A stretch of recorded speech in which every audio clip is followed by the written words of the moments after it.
Washington State Penitentiary, Walla Walla, home to rapists, robbers, and murderers. Life inside these fences is bad enough. Anything could happen in here. But imagine spending 25 years behind bars for a crime you didn't even commit.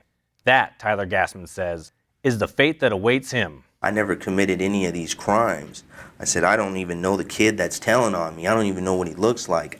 I don't know anything about none of this.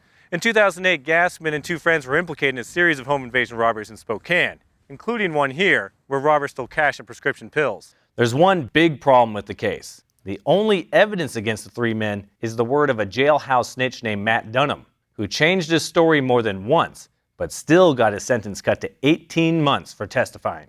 Gassman's attorney, David Partovi, is haunted by the case. I know he's innocent, and I know that he's going to be behind bars for the best years of his life. Lacking evidence, prosecutors dismissed several charges against Gassman and his two friends, Paul Statler and Robert Larson, before they ever got to trial.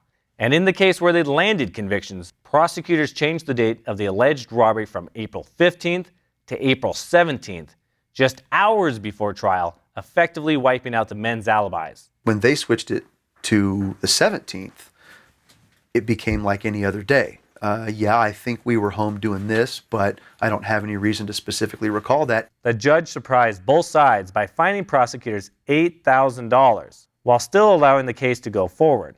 I made an extensive motion to dismiss based on prosecutorial misconduct. The judge ultimately dismissed it because she declined to consider the misconduct that had gone on the other case files. After a jury convicted the men of robbery and assault, a friend of Matt Dunham, Anthony Kojanjai, wrote a letter to Statler's dad, admitting that he helped frame the group. I wrote him and I was just like, man, I feel hella bad because, they had nothing to do with this. Kojanjai is now in Walla Walla, serving 14 years.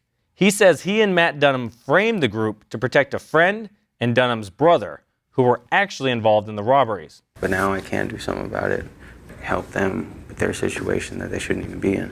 Judge Michael Price, however, said Kojanjai's confession wasn't enough to warrant a new trial. In his ruling, the judge says, the fact that Mr. Gassman's lawyer chose not to call Mr. Kojanjai at trial does not make Mr. Kojanjai's testimony, whatever it may have been, newly discovered. Judge Price, the prosecutors, and the detectives on the case all declined to talk on camera for this story. Matt Dunham, meanwhile, refused to answer questions, but said the men he accused were not innocent. Gassman and the others are appealing the conviction, hoping to prove their innocence. In the meantime, Gassman is here, in Walla Walla, living among the state's worst criminals.